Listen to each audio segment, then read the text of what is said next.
반갑습니다. 케빈입니다. 드디어 오늘 저녁에 사전 예약이 끝나게 되면서 내일부터 이번 아이폰 15 라인업을 받으실 텐데요. 저 같은 경우 이번 아이폰 15 프로 맥스 싱가포르에 가서 9월 22일에 수령받아 지금까지 사용을 했는데 거의 3주간 사용하면서 느낀 제 개인적인 후기를 오늘 전해드리도록 하겠습니다. 본론부터 말씀을 드리자면 저 같은 경우 이번 7월 말에 출시한 Z 폴드 5를 메인폰으로 사용을 하다가 이번 아이폰 15 프로 맥스를 받자마자 메인폰으로 사용을 하고 있는데 제가 일주일 후기 영상이나 라이브 때도 말씀을 드렸지만 이번 아이폰 15 프로 맥스 마음에 들면 아이폰 15 프로 맥스를 메인폰으로 사용하고 폴드 5를 서브폰으로 사용하려 한다고 말씀을 드렸었는데요. 일단 이 입장에 대해서는 아직까지 변함이 없습니다. 당분간 Z 폴드 5를 업무용, 서브폰, 그리고 집에 왔을 때 유튜브만 보는 정도로 사용을 할 것 같고 아이폰 15 프로 맥스를 메인폰으로 계속 사용을 할 것 같아요. 물론 갤럭시 S24 시리즈가 내년 1월에 출시를 하고 그때 가서 마음이 달라질 수는 있겠지만 이번에는 꽤 롱텀적으로 아이폰 15 프로 맥스를 메인폰으로 사용을 할 것 같습니다. 그러니까 갤럭시랑 아이폰이랑 다른 생태계고 다른 OS라서 서로 비교하면서 누굴 메인폰으로 쓰고 누굴 서브폰으로 쓰겠다라고 말씀드리는 것 자체가 좀 웃기기는 한데 아이폰 15 프로 맥스 3주간 사용을 하면서 막 불편하다는 부분을 못 느꼈어요. 작년에 아이폰 14 프로 사용할 때는 크기도 제가 사용하기에는 너무 작아 오타도 많이 나고 유튜브 볼 때도 눈에 들어오지 않을 정도로 화면이 저한테는 개인적으로 작아서 메인폰으로 사용을 하려다가 3개월 만에 Z 폴드 4를 메인폰으로 바꿨는데 이번에 그런 부분은 없을 것 같아요. 전반적으로 카메라 디자인도 그렇고 지금 4년 넘게 디자인을 재탕을 하고 있는 건 사실이라서 개봉했을 때 와 놀랍다라는 건 느낌은 없지만 이번 내추럴 티타늄 색깔 자체가 굉장히 고급스럽고 이번에 사용된 티타늄이 생각보다 굉장히 고급스럽더라고요. 그리고 생폰으로 거의 3주 동안 사용을 하고 있고 날씨도 추워졌다 보니 주머니 부분에 단추 같은 거 달려있는 청바지를 입고 다니고 있어서 지금쯤이면 테두리에 기스가 나야 될 텐데 체감적으로 생활 기스도 전혀 보이지 않을 정도로 굉장히 깨끗하고 변색된다거나 하는 문제도 없습니다. 베젤도 완전 깔끔해졌다는 느낌이 들고 14 프로 쓸 때도 베젤이 얇다고 생각을 했는데 이제 와서 14 프로 보면 베젤이 엄청 두꺼웠구나 라는 생각이 들 정도로 굉장히 얇아진 느낌이었습니다. 다만 이 부분에 대해서 단점도 어느 정도 있는데 확실히 생폰으로 사용을 하다 보니까 키보드 타이핑하거나 한 손으로 조작할 때 나도 모르게 잘못 터치되는 경우가 빈번하게 있어서 생폰 러버분들께서는 이 부분 참고하시면 좋겠습니다. 마지막으로 무게도 가벼워져서 주머니에 넣고 다닐 때도 덜 부담되었고 누워서 유튜브 볼 때 제가 아이폰 13 프로 맥스를 쓸 때만큼 손에 부담이 간다거나 하는 부분은 덜했어요. 아마 프로 맥스가 아닌 프로를 구매하셨으면 굉장히 가벼워서 놀라실 것 같아요.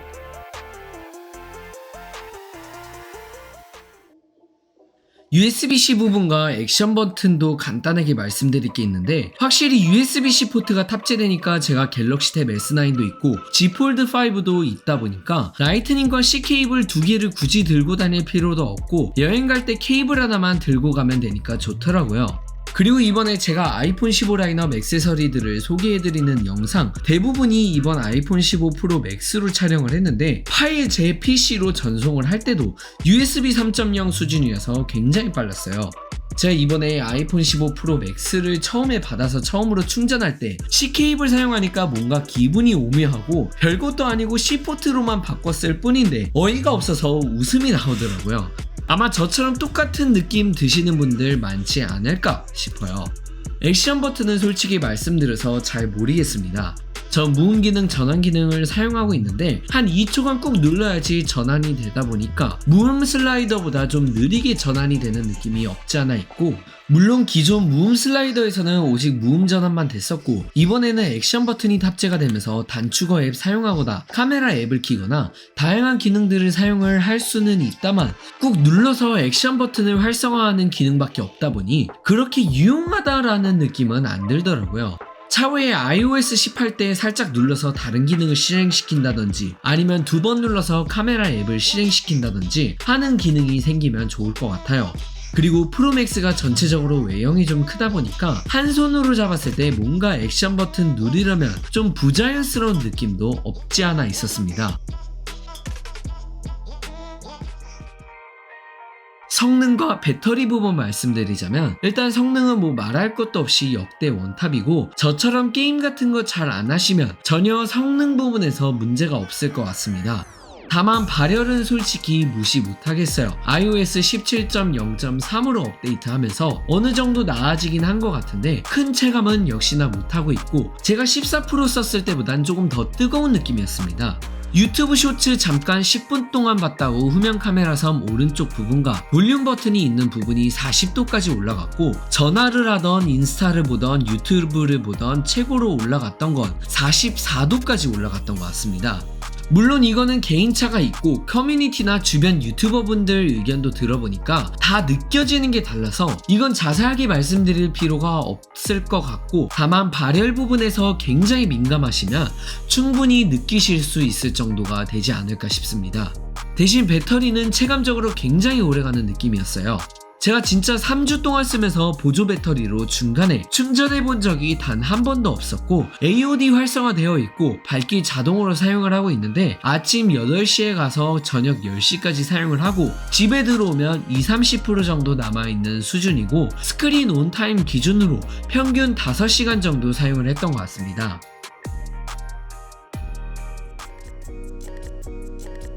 사진 촬영 같은 경우 사실 아이폰 사진 색감 같은 경우 제 스타일이 아니고 전 항상 갤럭시에서 찍은 사진처럼 뚜렷하고 색감도 진한 그런 사진을 더 선호하는 편인데 이 부분 제가 초반에 말씀드릴 때 HDR 방식이 달라진 것 같다고 말씀을 드렸는데 이 부분 다시 정정하자면 기존 아이폰의 HDR 방식 그대로였습니다.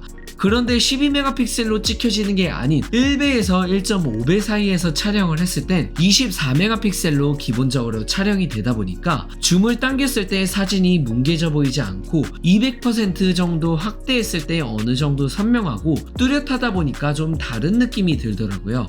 그리고 옛날에 하늘 같은 거 찍으면 빛이 너무 밝아서 아예 날아가 버리는 현상이 종종 있었는데 이 부분은 개선이 된 것 같았습니다.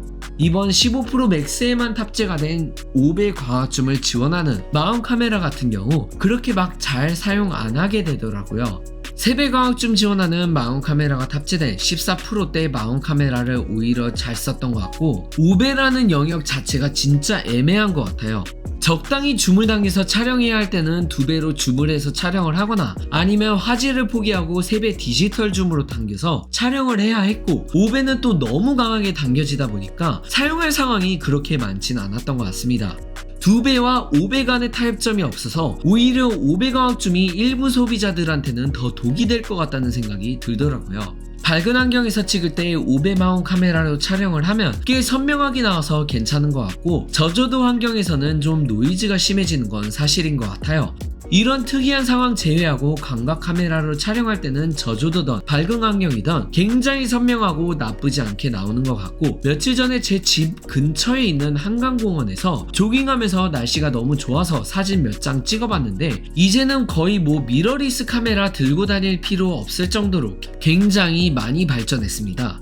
영상 같은 경우 말할 것도 없이 좋았고 이번에 극찬하고 싶은 건 4K 60프레임으로 촬영할 때 0.6배에서 5배까지 계속 연속적으로 전환할 때 굉장히 부드럽게 전환이 되는데 이건 실제로 한번 보셔야지 감탄할 수 있을 것 같습니다. 다만 플레어 현상 여전히 개선되지 않아서 저조도 환경에서 찍을 때는 많이 지저분해 보이는 건 있어요. 마지막으로 카메라 부분에서 한 가지 바라는 점은 갤럭시나 구글 픽셀에서 지원하는 기능, 그러니까 AI 지우개 같은 기능을 좀 지원해줬으면 좋겠습니다. 폴드5 메인폰으로 쓸 때 그림자라든지 아니면 지워야 할 인물이나 사물이 있으면 AI 지우개로 지우고 픽셀 7 프로 쓸 때도 매직 이레이저를 활용해서 인물 사물 같은 거 지우고 했었는데 이거 진짜 없으니까 좀 불편하더라고요. 정리하겠습니다. 만약 내가 아이폰 14 프로 라인업을 쓰고 있는데 15 프로 라인업이 땡긴다 하시면 14 프로도 충분히 현역이고 나쁘지 않기 때문에 굳이 바꿔야 할 이유나 명분이 크게 없다면 한 텀 쉬고 16 프로 라인업을 고려해 보시는 게 어떨까 싶습니다. 솔직히 아이폰 13 프로 라인업까지는 어느 정도 봐줄만 하다고 생각을 하는데 12 프로 라인업 그 이하 모델을 쓰고 계시면 넘어갈 메리트 충분히 있다고 생각을 할 정도로 굉장히 잘 나왔다고 생각을 하고, 주변에서 보통 제가 새로운 아이폰 나왔을 때 어떠냐고 저한테 물어보면 잘 모르겠다라고 답변을 회피하는데, 이번에 아이폰 15 프로 어떠냐라고 물어봤을 때는 굉장히 좋다고 답을 할 정도로 전 만족을 하면서 쓰고 있습니다. 가볍고 내추럴 티타늄 기준으로 색깔 나쁘지 않고 카메라도 좋아졌고요. 다만 개선시켜야 할 부분은 명확히 보이는 것 같아요. 액션 버튼 활용성에 대한 개선점 필요나 발열이나 iOS 부분에서의 개선 및 최적화, 그리고 플레어 현상 2배와 5배 그 사이에 애매모호한 상황 같은 거요. 내일 사전 예약 제품 양포물로 잘 받으시길 바란다는 내용 전해드리면서 오늘 본 내용은 여기서 마치겠으며, 영상 마치기 전에 아이폰 15 라인업 통신사 사전 예약 관련 광고 전해드리고 오늘 영상 마치도록 하겠습니다. 고맙습니다.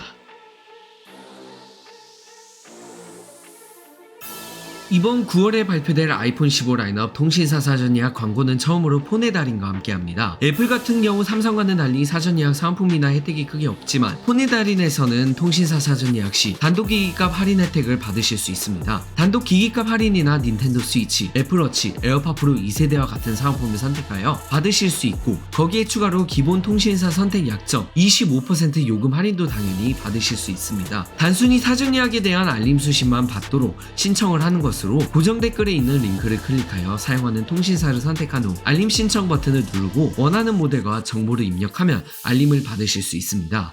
차후에 사전 예약 시작 전에 가격이나 조건을 확인한 후 마음에 들지 않으면 배송 전까지 언제든지 취소가 가능하니 참고해 주시길 바라며, 추가 할인 또는 사은품을 받으려면 폰이 달인에서 통신사 사전 예약하는 방법도 참고하시면 좋을 듯 합니다. 오늘 테크투데이 소식 여기서 마치겠습니다. 시청해주신 여러분 고맙습니다.